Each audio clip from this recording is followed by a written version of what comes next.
ఇక మీనరాశి వారికి ఆదాయం 11, వ్యయం 5, ఇక ఆరోగ్యం 0, అనారోగ్యం 4, రాజ్యపూజ్యం 4, రాజకోపం 2, సుఖము 6, దుఃఖము 3.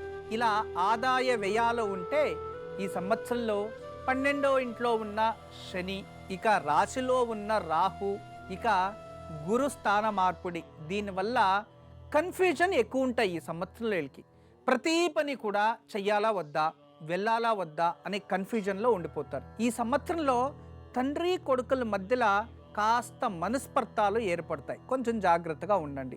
మీరు ఎవరినైతే ఎక్కువ నమ్మింటారో వాళ్ళు వల్లనే మీకు ఈ సంవత్సరంలో వెన్నుపోటులు ఉంటాయి. కాస్త జాగ్రత్తగా ఉండండి. ఎందుకంటే కర్మ అనేది 12వ స్థానం వెనుక నుంచి వస్తూ ఉంది. కర్మకారకుడు కదా శని, అందువలన వెన్నుపోటు ఎక్కువ జరుగుతుంది. అంటే నమ్మక ద్రోహాలు ఎక్కువ జరుగుతూ ఉంటాయి. అయినంత వరకు గంభీరంగా జాగ్రత్తగా ఉండండి. కొన్ని రహస్యాలని ఎవరి దగ్గర చెప్పుకోపోవడం చాలా మంచిది. ఇక కొంచెం ఎడ్యుకేషన్లో ఉన్న వాళ్ళు కాస్త డిస్టర్బెన్స్ అవుతూ ఉంటారు. విదేశాలకు వెళ్ళాలా వద్దా, ఇక్కడే ఉండిపోదామా అని లేటుగా నిర్ణయాలు తీసుకోవడం వల్ల కొన్నిటిని కోల్పోవాల్సి వస్తుంది. అందుకే రైట్ టైంకి రైట్ డిసిషన్స్ తీసుకుంటూ ఉండండి. మార్గదర్శకులను పెట్టుకోండి. మెయిన్ ఎవరైతే మీకు మంచి మార్గదర్శనం ఇస్తుంటారో ఆ మార్గదర్శనం తీసుకొని ముందుకెళ్తే మీకు విజయం ప్రాప్తిస్తుంది. ఇక వివాహం లేని వారికి వివాహ యోగాలు అయితే ఉన్నాయి.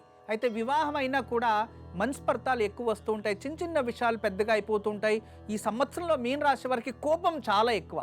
చిన్న చిన్న అనవసరమైన విషయాల్ని తీసుకోవడం, కోపపడడం, దీనివల్ల కుటుంబం పైన కూడా ప్రభావం చూపిస్తుంది.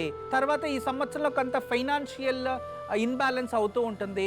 అప్పుల బాధ ఎక్కువ ఉంటుంది. లేదో అప్పులు ఇచ్చిన వారి వల్ల మీకు అవమానాలు, అపవాదాలు, లేదో పోలీస్ స్టేషన్, కోర్టు తిరగడం ఇలాంటివి జరుగుతూ ఉంటాయి. అయినంత వరకు కూర్చొని మాట్లాడి దాని ఏదో ఒక సమస్య పరిష్కరించుకోవడానికి ప్రయత్నించండి.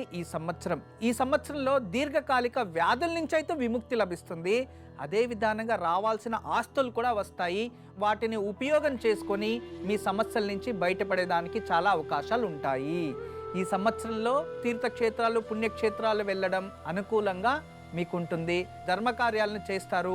మరియు మీరు కుటుంబంలో జరిగే అనేక విధమైన మంగళ కార్యాలని ఆచరిస్తారు. మరియు ఉన్నత స్థానాన్ని అలంకరిస్తారు అని ఉంది. అయితే రైట్ టైంకి రైట్ డిసిషన్స్ తీసుకోవాలి. ఇక టీచర్స్కి అభివృద్ధి ఉంటుంది. రాజకీయవేత్తలకి అభివృద్ధి కనబడుతుంది.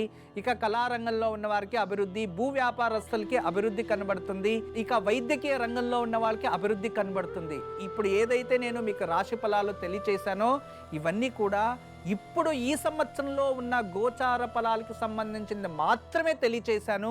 కానీ మీరు జన్మించిన సమయంలో మరియు దశాభుక్తుల ఆధారంగా కాస్త ప్రతిఫలాలు వ్యత్యాసం కావచ్చు. అయితే మీనరాశి వారు ప్రత్యేకంగా మీరు గణపతిని పూజించండి, గణపతి ఆరాధన చేయండి. ఈ సంవత్సరంలో గణపతిని ఎంత పూజిస్తారో, గణపతిని ఎంత ఆరాధిస్తారో మీకు అంత శుభం జరుగుతుంది.